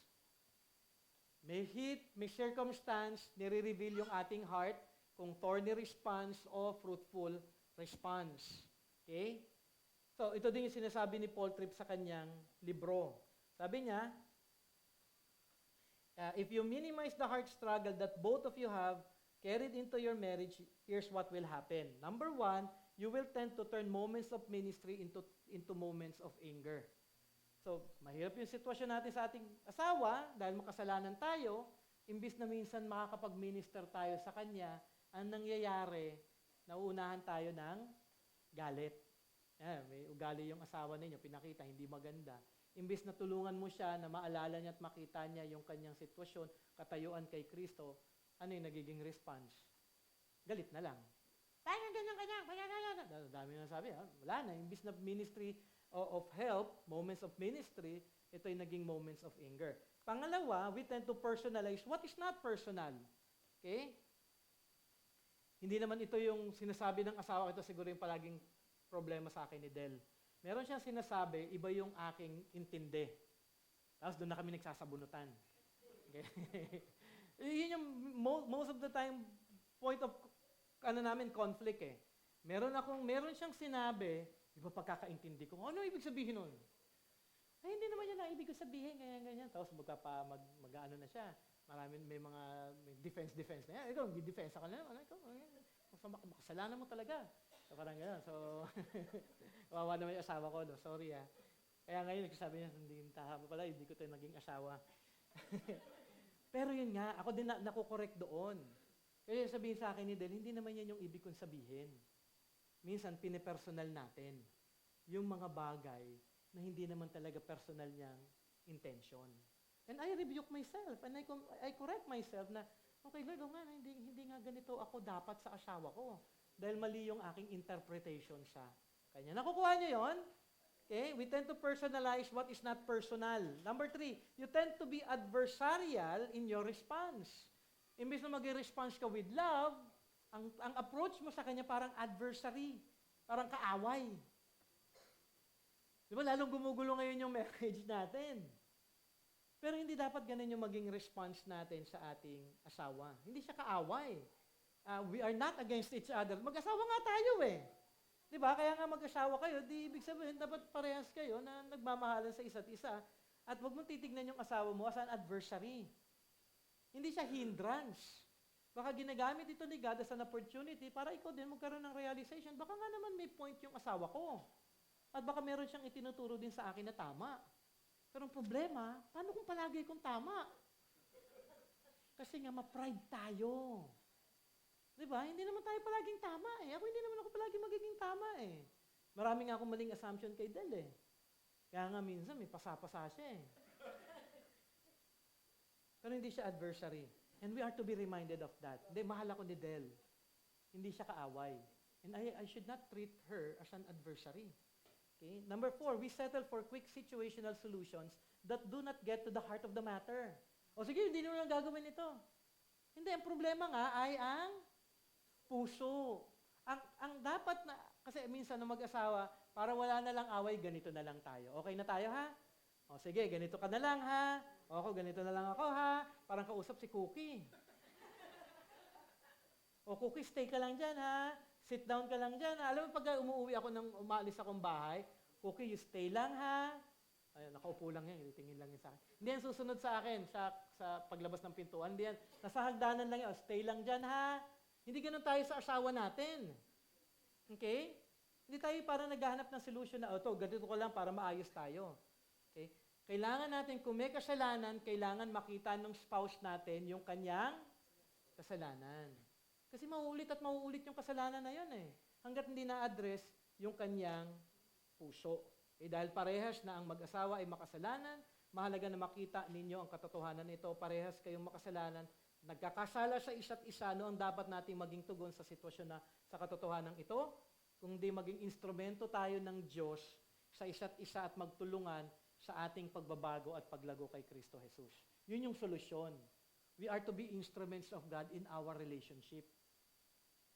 Makasalanan ako kay Del, pero dapat ako maging instrument sa kanya na makatulong, na maunawaan ko kung ano man yung kanyang kasalanan, ganun din siya sa akin, kung ano yung kasalanan ko, maunawaan niya, at magtulungan kami na maitama ito sa harapan ng ating Panginoon at magresulta ito ng pagbibigay ng kaluwalhatian sa kanyang pangalan.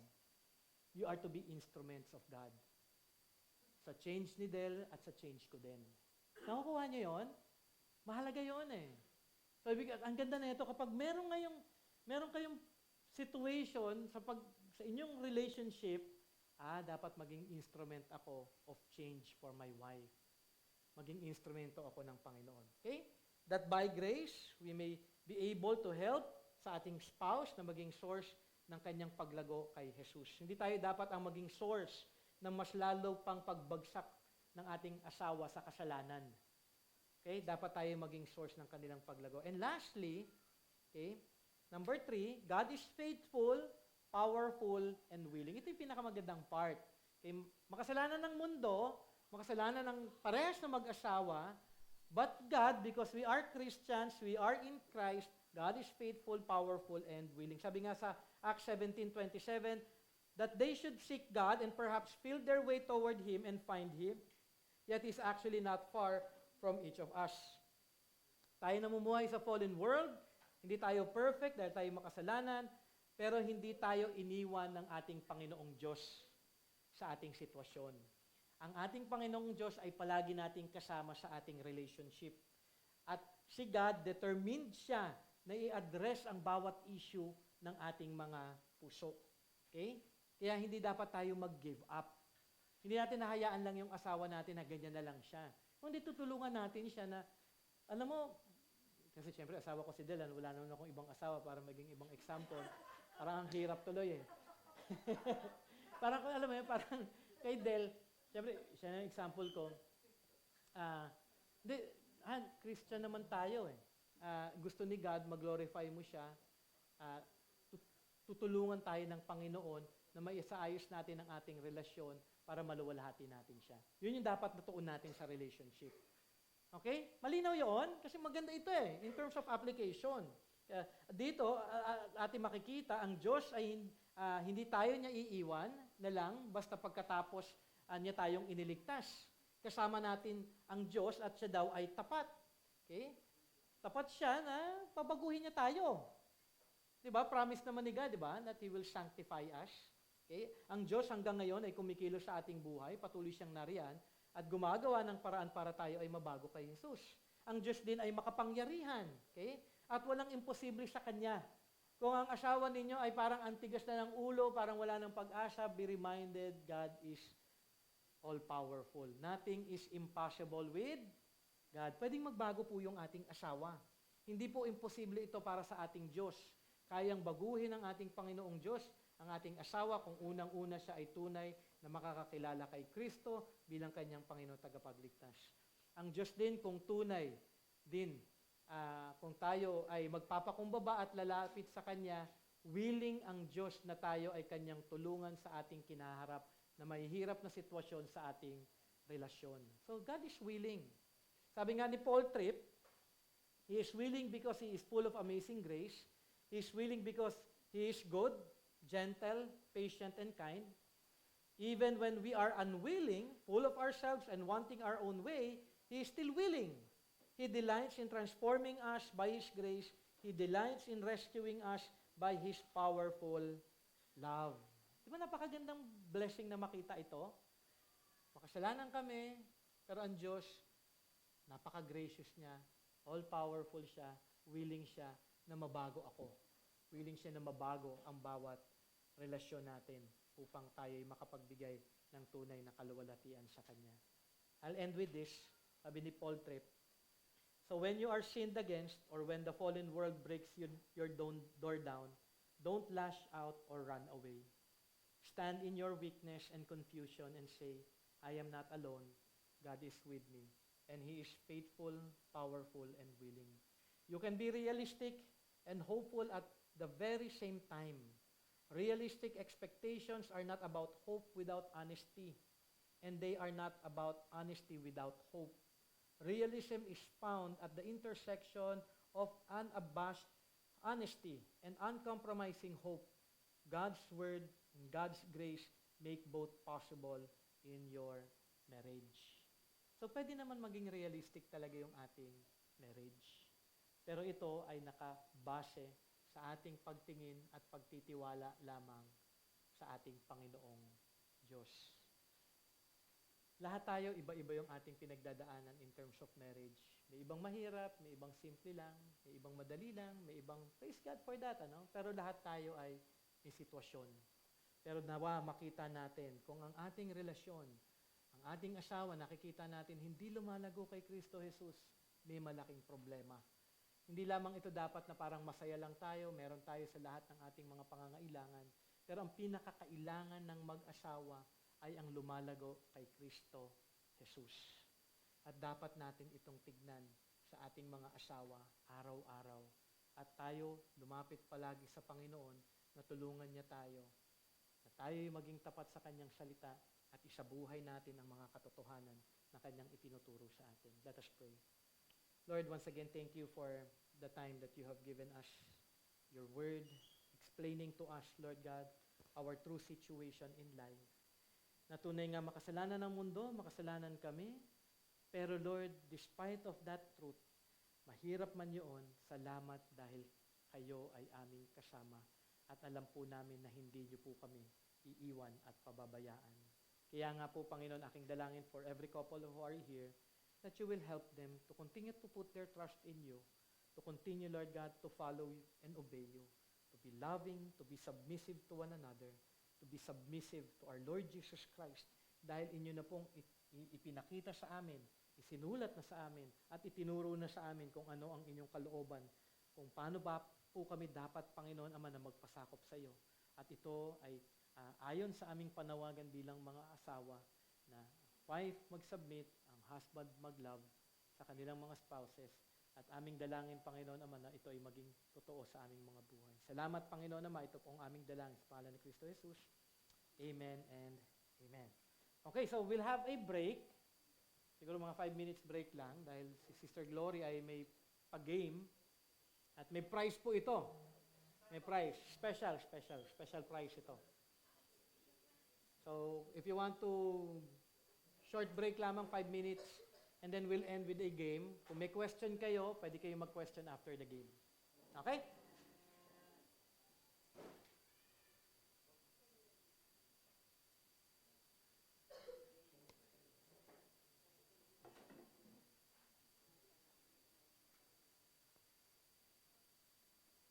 Sister Glory, ready na po kayo?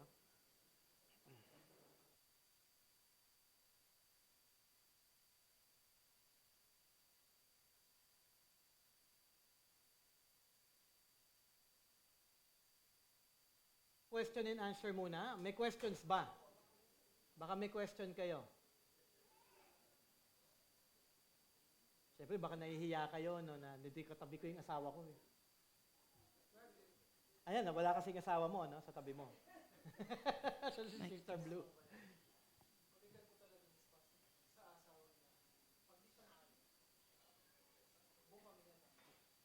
Okay. Comment, hindi question. Okay, comment. Mahirap talaga.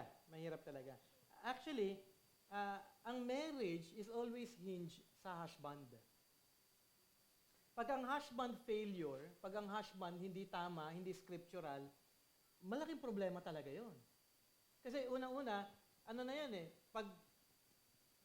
pagsuway ng husband sa calling niya as the head of the family. So, doon pa lang, malaking bagay na yon. Hindi ito patalinuhan sa mag-asawa. Del is a doctor. Mas matalino ang wife ko sa akin. Mas magaling siya sa akin sa math. Alam mo yun, parang intellectually, Del is really intelligent. Pero hindi naman nakabase sa intelligence ang relationship eh. Nakaibase ang relationship ng mag-asawa doon sa panawagan at disenyo ng Panginoong Diyos. Si Del nga, palagi kong kinokorek niyan sa grammar ko eh. Pero okay lang. Okay naman yun dahil mahal niya ako, dahil kung may mali akong grammar, dapat akong i-correct. Kumbaga, but that doesn't mean that siya yung mas tama palagi sa lahat ng bagay. Okay? Hindi ako dapat magpasakop sa kanya. May mga rules ako kay Del eh. Ito makikita ito actually sa hierarchy, even with the spouses ng mga ano. At magandang example actually yung mga pastoral wives. When their husband is speaking, they don't speak. Nakikita mo yan. Magko-comment lang yung mga wives.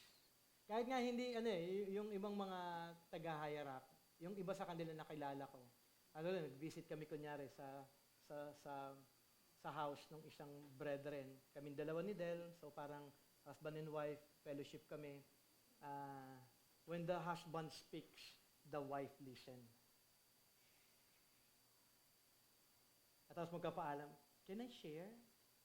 Ang ganda actually, ako nakikita ko yun eh. Na parang ganun din naman actually si Del, pag nasa hierarchy kami, when I speak, the wife should listen. Pwede naman sila magsalita. It doesn't mean that they cannot talk. Pero hindi sila yung pwede na parang, alam mo yun, parang nasa conversation yung asawa, biglang papasok na lang. Walang submission yun. Kasi walang respect yun sa husband eh. Because the husband is the head. Biblical po yun ha. Di ba yung relationship na lang ni Sarah tsaka kay Abraham eh. Ano tawag ni Sarah kay Abraham? Lord. Biblical example eh. Pero dapat tayong mga lalaki, tayong mga husband, we should be growing in the Word of God. We should be growing in the character of Christ. Para din yung wife natin, makita nila yung Christ-likeness sa atin para irespeto talaga tayo. Kaya nga lang, syempre, yung mga babae, matitempt yan. Yung asawa ko lang, parang wala lang naman eh. Kaya ngayon, magiging temptation yung para doon sa wife na parang, ako na nga lang magsasalita, ikaw naman, wala kang alam. Alam mo, parang part yun eh. And kailangan ng wife talaga mag-submit. Pag hindi nag-submit ang wife, that is a big problem. Hindi ko sinasabing tahimik lang yung wife sa relationship, pero the husband should be leading. Pag hindi nagli-lead yung husband, then if you're not leading, you are sinning. Malinaw? Di mo, mahirap ano? Nahihirapan na siya, Sister Blue eh. Oo, kaya ka tinao na wala ka eh. Biglang tinalikuran ka nga eh, oh. Pag-alis mo, nagtaas ng kamay. Any question? Sige, Sister Jeneline.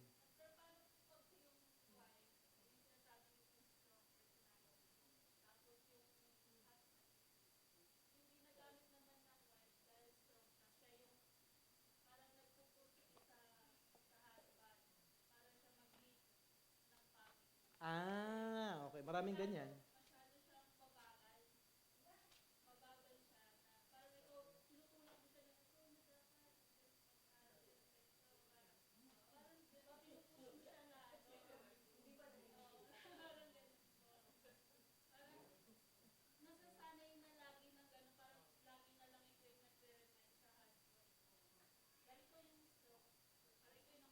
Hindi, actually, hindi naman pagiging strong yung babae na inire-remind niya yung husband niya na gawin niya dapat yung responsibility niya.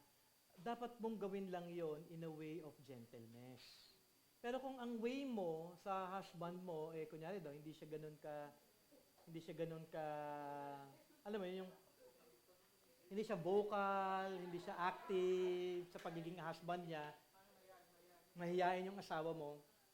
Siyempre, iba-iba naman yung temperament natin, ano. Meron naman actually, ito yung kagandahan, ano. Ito siguro, evident ito, no, sa hierarchy, kasi I've been with a lot of husbands and wives doon. Marami din akong mga kaibigan doon. Yung husband na isang kakilala ko, naging ka-close ko siya before, talagang ano siya, yung taong tahimik. Hindi siya talaga yung pagsalita, tapos kung magsalita pa siya talagang, alam mo yung napaka soft-spoken man. Pero yung wife niya, strong. Kilala ko yung wife niya eh. Pero yung wife, yung ang galing mag-adjust. Hindi siya nagde-decide on her own. She would always go to the husband. What should I make? What should I decide? Anong gagawin natin dito? Never siyang nag-dictate. Yun yung kailangan natin. Hindi lahat magiging ganon, pero pwede nating matutunan yun. Na parang the wife should not be parang, sige, ito na lang decision natin. Hindi. You wait for your husband to make the decision. Parang reklamo yung tama mo ah. Parang reklamo eh. Tama!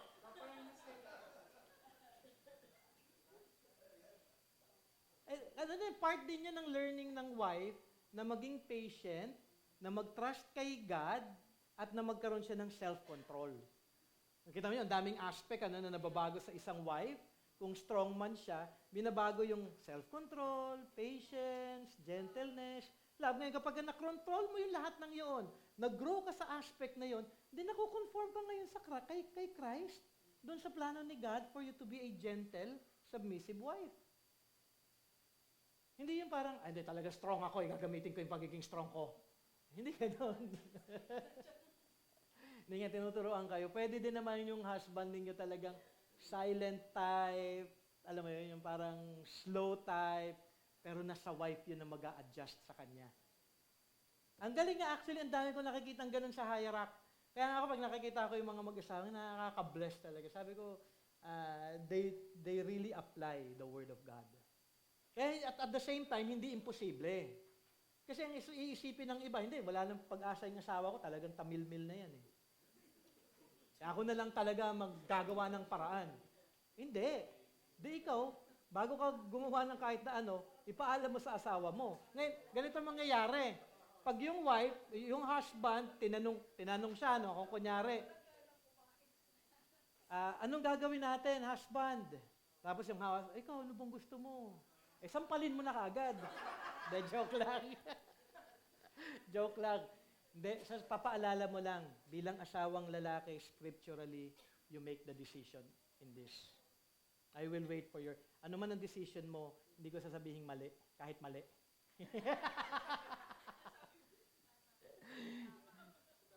You have to submit. You have to submit. Naalala ko, no, mayroong isang example, husband and wife sila, ka-problem sila in terms of their finances. Yung wife, reklamo kay Pastor Bob. Kasi yung asawa ko, ito, business, ganyan-ganyan. Mali-mali. And actually, ang business talaga, hindi mo malalaman kung magiging tama o mali. Business nga eh. Ang sabi lang, ang truth is, you are to submit to your, kung yung business naman hindi naman monkey business, malinis naman yung business, alam mo yon, tama naman yung business, you are to submit. Ngayon, kapag nagkamali, hayaan niyo yung asawa ninyo na magkamali sa decision niya para matuto siya. Ganun ako kay Del eh. Let me have this decision. Kung mali ako, then I'm wrong. Let God teach me. Hindi gano'n. Mali naman yun. Narinig niyo sinabi ni Sister Sally, bahala ka sa buhay mo. Hindi bahala ka na sa buhay mo. Ipag-pray natin ito na sana nga tama yung iyong desisyon. Ngayon, lahat naman tayo nagkakamali ng desisyon, di ba? Lahat tayo nagkakamali ng desisyon. It's part of learning. It's part of learning. Yun nga yung kagandahan kasi nga sinner tayo eh. Ngayon bilang Christian, ang ganda, alam niyo, napaka-freeing knowing that we are sinners, and in every wrong decision, in every situation, opportunity for us to grow. Yun ang kagandahan eh. Ang husband natin, wife natin, sinners. They will commit mistakes, pero i-redeem natin ito ng tama. Okay? May question pa? Ako, dami nating aaralin. Ako, excited ako sa book ni Paul David Tripp. 6 na gospel commitments ito. And then it will really change us. Marriage. Paul David Tripp. Pwede mo nang basahin kung gusto mong unahan ako. Pero maganda yon. Actually, if you have the capacity to buy it in Kindle, you buy it in Kindle. Wala pang available book dito na yon in print. Pwede niyo padala din naman dito from Amazon. You read it, you study it, we discuss it here sa ating Husbands and Wives Fellowship. We'll start with commitment number 1, ano ngayon? April. We'll start the commitment 1. So, tatapusin natin ito. So, every other month, one commitment yung ating aaralin. Okay? Wala na question? So, malinaw yung teaching, ha? We are sinners, we live in a fallen world, we are to redeem it, na maging tama, sundin yung salita ng Panginoon at kasama natin ang ating Panginoong Diyos sa lahat ng sitwasyon na mahihirap sa ating buhay. Do not give up with your spouse. Do not give up with your spouse. Continue to trust the Lord. Sister Glory, para maging masaya naman sila, dahil parang sila ay nalulungkot.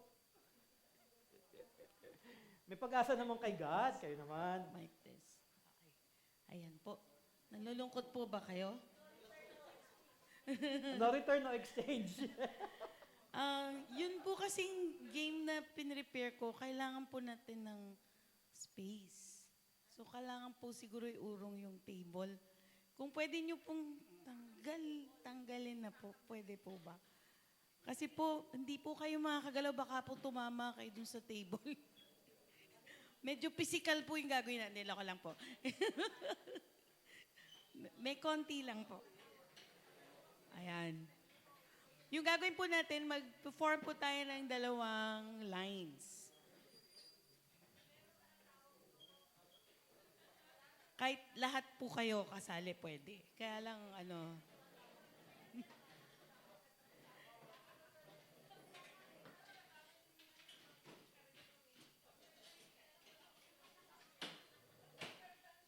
tumatawa.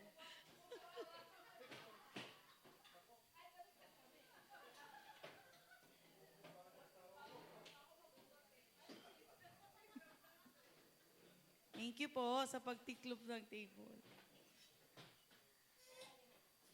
Ayan. Ano po ba tayo?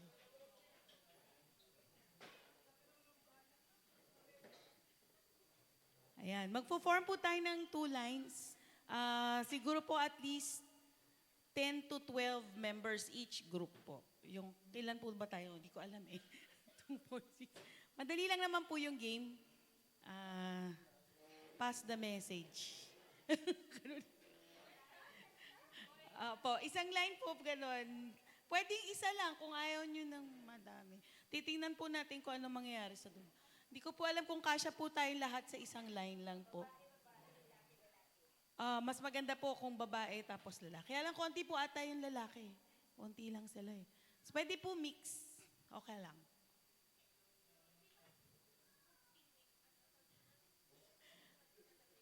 Oo, pwede. Pwedeng magka-team yung husband and wife. Ayaw nyo ba? Mag-count na lang kaya tayo. Hindi, sige. Sige po, kayo na po mag-form. 2 groups po of at least 10 to 12. Yan. Yung hindi po makasali, patulong po ako mag-judge kasi baka hindi ko po makita lahat yung nasa likod. Alam niyo naman po, maliit ako. Mag-judge na daw Sister Sally. Yung mga magkakamali, Sister Sally, huhulihin natin. Pauupuin na natin pagtapos. Okay, forward po kayo konti. Tapos, kailangan po may enough space. Ay, okay na po ba? Ay, Sister Jenny, thank you po. magbibilang Sister Jenny. Ilan na? 2? Ayan, sige po. Sister Sally tsaka Sister Lou po ang judges. Kailangan po kasi may titingin po sa bandang gitna. Ayan. Tig 10 na tayo. Galing magbilang ni Jenny. Thank you, ah. Parang ganun po. Ganun. Kulang ng isa saan?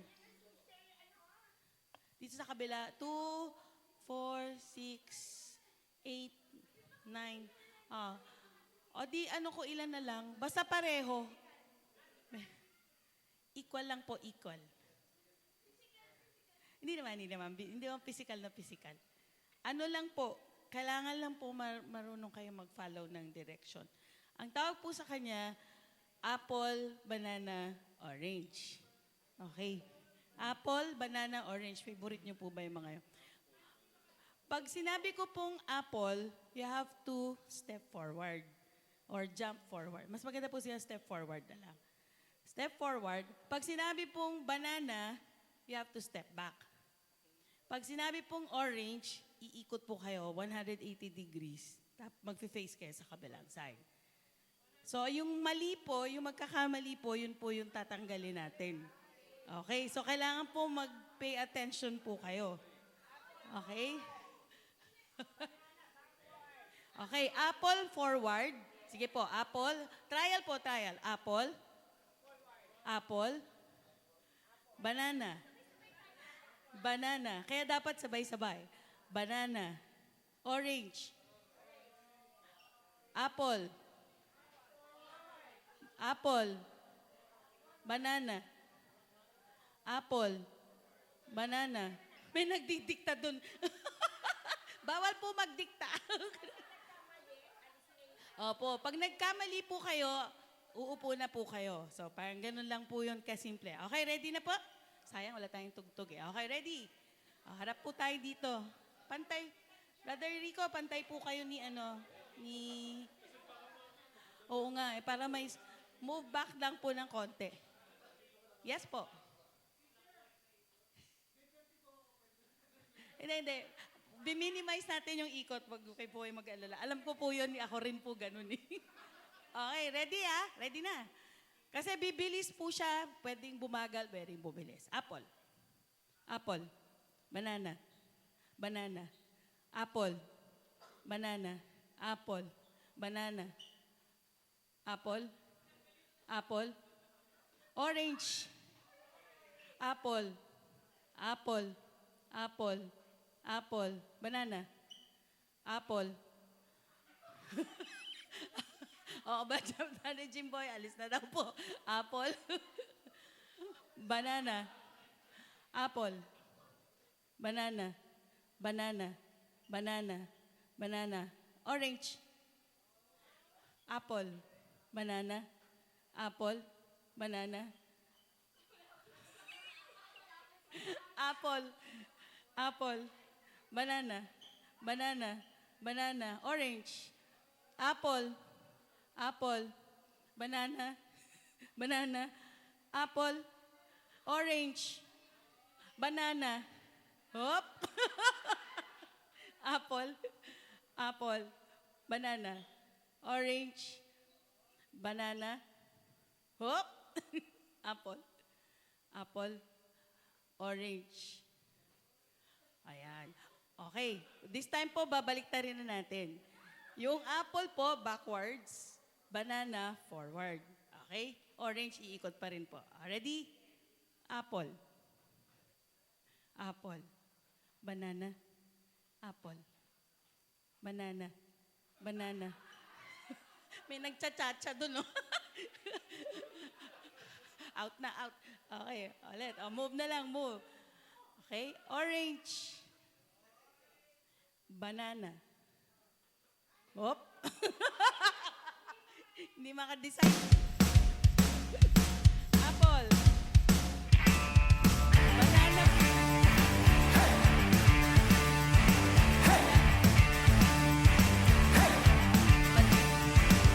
Here's a story about a man I know. He's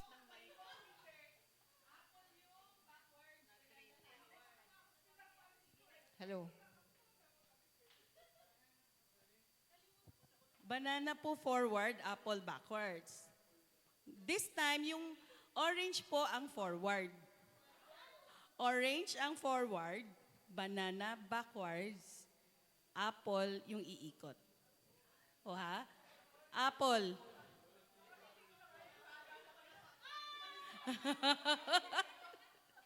Banana. Backwards po. Ulit. Sige, okay lang. So, apple, iikot. Banana, backwards. Tapos, orange, forward. Okay. Orange. Orange. Banana. Nagkamali sila pareho. Gumaya kasi si Eunice. Okay. Ulit. Apple po, ikot. Banana backward, orange forward. Ulit Okay, ready na po? Move forward po kayo. Apple. Ikot po yung apple. Ano po to? Memory game. Banana. Banana. Banana. Si Dale na wala. Banana. Orange. Orange. Banana. Banana. Orange. Orange. Orange. Orange. Banana. Apple. Orange. Hop! Forward po, forward. Okay, ilan pa po natitira? Ayan. Okay, ready? Apple.